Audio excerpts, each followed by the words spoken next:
मैं Shiv Kumar Mishra, associate professor history.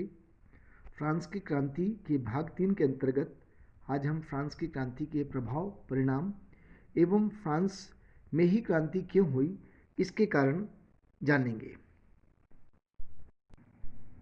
France की क्रांति के अंतर्गत फ्रांस की क्रांति के प्रभाव में सबसे पहला इसका महत्वपूर्ण प्रभाव पड़ा सामंतवादी व्यवस्था का अंत।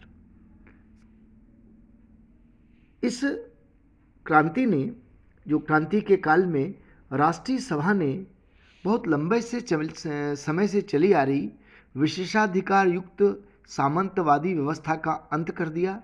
इससे जनसाधारण के शोषण को रोकने में सफलता मिली। हालांकि फ्रांस में फिर राजतंत्र स्थापित हुआ, किंतु सामंती विशेषाधिकारों की स्थापना फिर से नहीं हो पाई। इस प्रकार सामंती व्यवस्था का अंत हुआ। चर्च के अधिकारों में कटौती। इस क्रांति ने चर्च के अधिकारों में कटौती की। क्रांति के समय चर्च की संपत्ति को जब्त कर लिया गया। पादरियों को राज्य के अधीन कर दिया गया। उनके विशेषाधिकारों को समाप्त कर दिया गया और धर्मनिरपेक्ष राज्य की स्थापना की ओर फ्रांस बढ़ा। मौलिक अधिकारों की घोषणा।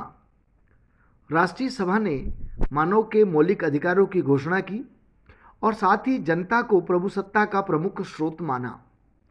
इस क्रांति से लोकतंत्र की स्थापना हुई। राजा के देवी अधिकार के सिद्धांत की समाप्ति में सहयोग मिला और फ्रांस में बुर्बो वंश की सत्ता का भी अंत हो गया। इसी कारण अब सत्ता में जनता प्रमुख रही, यानी जनता को प्रभुसत्ता का स्रोत माना जाने लगा। फ्रांस की क्रांति का एक अन्य परिणाम पूंजीवादी अर्थव्यवस्था का विकास भी था। जब सामंतवादी व्यवस्था का अंत हुआ तो फ्रांस में अर्थव्यवस्था को प्रोत्साहन मिला और देश के उत्पादन में वृद्धि हुई। फ्रांस में क्रांति के बाद फ्रांस की सरकार ने मुक्त व्यापार की नीति अपनाई, जिससे फ्रांस का औद्योगिक विकास हुआ, करों की असमानता दूर हुई, फिजूल खर्ची पर रोक लगी और कृषकों और श्रमिकों की हालत में सुधार हुआ। फ्रांस की क्रांति के परिणाम स्वरूप राष्ट्रीय भावना का विकास हुआ, जिसने न केवल फ्रांस को प्रभावित किया बल्कि अन्य देशों को भी प्रभावित किया। अन्य देशों को स्वतंत्रता के लिए प्रेरणा दी। वहाँ भी राष्ट्रीयता का भावना का विकास हुआ। राष्ट्रीयता की भावना के प्रभाव का ही परिणाम था कि इटली एवं जर्मनी का एकीकरण संभव हो पाया। लोकतंत्र के प्रमुख 3 आधार स्वतंत्रता, समानता और बंधुत्व, ये तीनों की भावना स्थापित हुई और नागरिकों को भाषण देने और विचारों की स्वतंत्रता का अधिकार प्राप्त हुआ। उन्हें धार्मिक स्वतंत्रता भी प्राप्त हुई। अब योग्यता के आधार पर पद दिए जाने लगे। फ्रांस की क्रांति का प्रभाव शिक्षा पर भी पड़ा। शैक्षिक वातावरण भी इससे प्रभावित हुआ। शिक्षा पर चर्च का नियंत्रण समाप्त हुआ। राष्ट्रीय और धर्मनिरपेक्ष शिक्षा की स्थापना हुई। धर्मनिरपेक्ष शिक्षण संस्थाओं की स्थापना हुई। पाठ्यक्रम में राष्ट्रभक्ति की भावना का समावेश हुआ। स्वतंत्रता की भावना का समावेश हुआ। क्रांति के परिणाम स्वरूप सैनिक सेवा का आधुनिकीकरण हुआ। अब सामान्य वर्ग के व्यक्ति को भी या साधारण व्यक्ति को भी सेना में उच्च पद पर नियुक्त किया जाने लगा। एक महत्वपूर्ण बात, आवश्यक सेना अधिनियम भी पारित किया गया। फ्रांस की क्रांति से समाजवादी भावना का विकास भी हुआ। यूरोप के विभिन्न देशों पर इसका प्रभाव पड़ा, जैसे इंग्लैंड, यूनान, बेल्जियम, जर्मनी, इटली आदि पर भी पड़ा। जैसे इंग्लैंड में प्रारंभ में इंग्लैंड ने क्रांति का समर्थन किया और विश्व के अन्य देशों की भांति ही फ्रांसीसी क्रांति के मूल सिद्धांत के प्रति इंग्लैंड में विश्वास बढ़ा। फ्रांस की क्रांति का यूनान पर यह प्रभाव पड़ा कि यहाँ भी राष्ट्रीयता की भावना जागृत हुई और उसने तुर्की के आधिपत्य से मुक्त होने के लिए युद्ध प्रारंभ किया। 1829 में यूनान को एक स्वतंत्र राष्ट्र के रूप में मान लिया गया। बेल्जियम की क्रांति की स्वतंत्रता और समानता। फ्रांस की क्रांति की स्वतंत्रता और समानता की भावना का प्रभाव बेल्जियम पर भी पड़ा। बेल्जियम में भी आंदोलन हुए और 1830 में बेल्जियम हॉलैंड से मुक्त हो गया। इसी प्रकार हम देखते हैं कि इटली और जर्मनी में राष्ट्रीयता की भावना के कारण इटली और जर्मनी का एकीकरण संभव हो पाया। इस क्रांति का दूरगामी परिणाम हुआ। इसका अंतर्राष्ट्रीय महत्व भी है। फ्रांसीसी क्रांति ने समस्त विश्व को अपने सिद्धांतों से प्रभावित किया। फ्रांस की क्रांति के विचार समाज और राजनीति के क्षेत्र में महत्वपूर्ण थे, जिसने विभिन्न देशों में व्याप्त अव्यवस्था, कुछ वर्गों को प्राप्त विशेषाधिकार एवं निरंकुश शासन से मुक्ति के लिए मार्ग दिखाया और इस प्रकार की पुरातन व्यवस्था को समाप्त करने के लिए लोगों को प्रेरणा दी। एक प्रश्न आता है कि फ्रांस की क्रांति फ्रांस में ही क्यों हुई?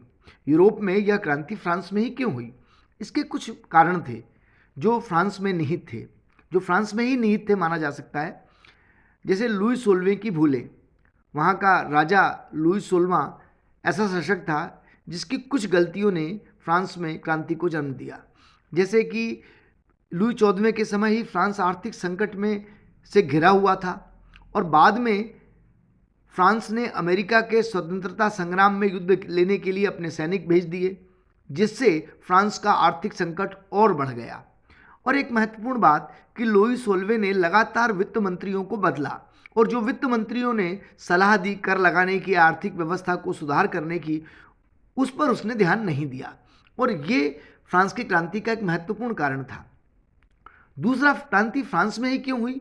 क्योंकि वहाँ एक रानी थी अंतायनेत, उसका शासन में अत्यधिक हस्तक्षेप था।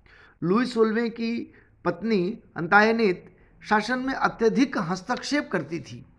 वह फिजूल खर्ची करती तो थी ही थी और कई लोग कहते हैं कि उसे फ्रांस की जनता की वास्तविक स्थिति की जानकारी ही नहीं थी। और एक कारण और था कि फ्रांस में मध्यम वर्ग का उदय हुआ था और मध्यम वर्ग ने क्रांति में महत्वपूर्ण भूमिका निभाई। आर्थिक संकट फ्रांस की क्रांति का एक महत्वपूर्ण कारण था।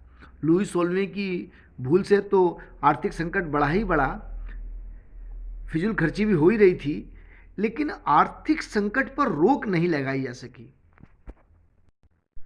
आर्थिक स्थिति को सुधारने के लिए ऋण लिया गया, ऋण पर ब्याज बढ़ता चला गया। इस प्रकार दिन प्रतिदिन आर्थिक स्थिति खराब होती चली गई।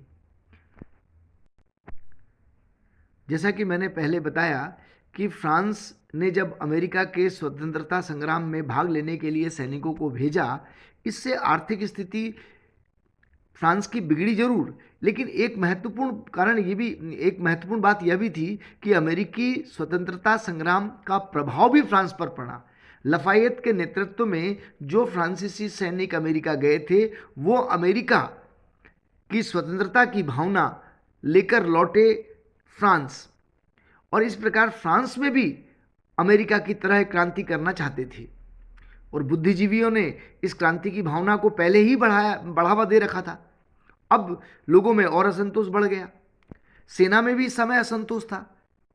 फ्रांस की सेना को कई महीनों से वेतन नहीं मिला था, उन्हें अच्छा भोजन नहीं मिलता था, उनके पास अच्छे अस्त्र शस्त्र नहीं थे, वस्त्र नहीं थे। अन्य देशों की तुलना में फ्रांस के सैनिकों की स्थिति खराब थी, इसलिए सैनिकों में असंतोष था। फ्रांस की क्रांति में पेरिस की महत्वपूर्ण भूमिका थी। फ्रांस की राजधानी पेरिस राजनीतिक और प्रशासनिक जीवन का केंद्र थी। अन्य देशों में प्रांतीय स्वाधीनता पूर्ण होने से एक क्षेत्र का विक्षोभ राष्ट्र के अन्य भागों को व्याप्त रूप से प्रभावित नहीं करता था, किंतु फ्रांस में यह बात नहीं थी। पेरिस में शासन का पूर्ण केंद्रीकरण होने के कारण वहाँ की हलचलों का संपूर्ण राज्य पर प्रभाव पड़ता था। यानी इस प्रकार कहें कि पेरिस की जनता ने क्रांति में महत्वपूर्ण भूमिका निभाई। जैसे जनता सड़कों पर निकल आई और रोटी दो की मांग करने लगी। यहाँ हम फ्रांस के कुछ व्यक्तित्व के बारे में भी बात कर लें। जैसे जीन पाल मारा, यह फ्रांस का उग्र क्रांतिकारी था जिसने आतंक की व्यवस्था में भाग लिया था। इसने एक समाचार पत्र निकाला,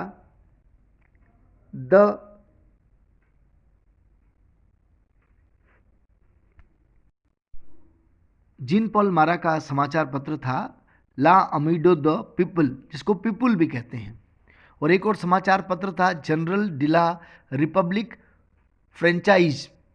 ये दो महत्वपूर्ण समाचार पत्र थे। फ्रांस की क्रांति का एक महत्वपूर्ण व्यक्ति मिराबो था। वह फ्रांस के स्टेट जनरल के चुनाव में तृतीय वर्ग से चुनकर आया था। वह राजतंत्र का समर्थक था। उसने अपनी मृत्यु पर कहा था, एक महत्वपूर्ण बात उसने कही थी अपनी मृत्यु के ऊपर, कि राजतंत्र के अंतिम अवशेषों को मैं अपने साथ ले जा रहा हूं। दांतो दांतो जैकोबिन दल का एक सदस्य था, प्रमुख नेता था, और यह पेरिस कम्यून का सदस्य था। जो पेरिस की भीड़ ने दांते के नेतृत्व में ही तुइलेरी के राजमहल पर आक्रमण किया था। दांते को गिलोटिन पर चढ़ा दिया गया था। रॉब्सपियरे, यह भी जैकोबिन दल का सदस्य था और यह तृतीय वर्ग से चुनकर आया था। इसे आतंक का देवदूत कहा जाता था। यह रूसों का भक्त था। वह रूसों की रचना सोशल कॉन्ट्रैक्ट को बाइबल की तरह पूछता था। एक अन्य व्यक्तित्व था लफायत। लफायत इसलिए महत्वपूर्ण है विशेष रूप से, हालांकि यह स्टेट जनरल के तृतीय वर्ग से चुना गया था। लफायत के नेतृत्व में ही फ्रांस के सैनिक और स्वयंसेवक अमेरिका के स्वतंत्रता संग्राम में भाग लेने के लिए गए थे, और लफायत पेरिस की कम्यून में राष्ट्रीय रक्षक दल का सेनापति भी था। कुछ विद्वान मानते हैं कि यह दो दुनियाओं का नायक था। एक प्रमुख व्यक्तित्व मादाम रोला थी। इन्हें भी गिलोटिन पर चढ़ा दिया गया। ये जिरोदिस्त दल की सदस्य थी।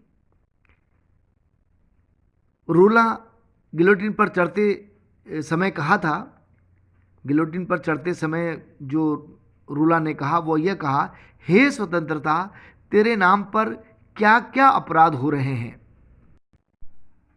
संक्षेप में कहें तो ये व्यक्तित्व किसी न किसी दल से जुड़े हुए थे। मूलतः फ्रांस में दो दल थे, जैकोबिन दल और जेरोदिस दल। तो जैकोबिन दल गणतंत्र की स्थापना करना चाहता था, एक प्रकार से वामपंथी ही विचारधारा का था, लेकिन ये अधिक उग्रवादी थे। और जैकोबिन दल के प्रमुख सदस्यों में रॉब्सपियरे, दांतो आदि प्रमुख थे। और जेरोदिस दल ये भी गणतंत्र की स्थापना करना चाहता था, वामपंथी विचार वाला था, किंतु ये नरम थे। और जेरोदिस दल के प्रमुख सदस्यों में मैडम रोला, बैरियो, ब्रिस्सा आदि प्रमुख नेता थे। फ्रांस की क्रांति में कुछ करों पर हम चर्चा करेंगे, जैसे गैबेल, टीथ, टेली या बिंगटाइमी। जैसे जो आर्थिक शोषण होता था, विभिन्न प्रकार के जो कर लगाए जाते थे, उनकी अगर विस्तृत चर्चा करें तो गैबेल एक नमक कर था। इसी प्रकार टाइथ या टीथ धार्मिक कर था। टीथ किसान चर्च को देते थे।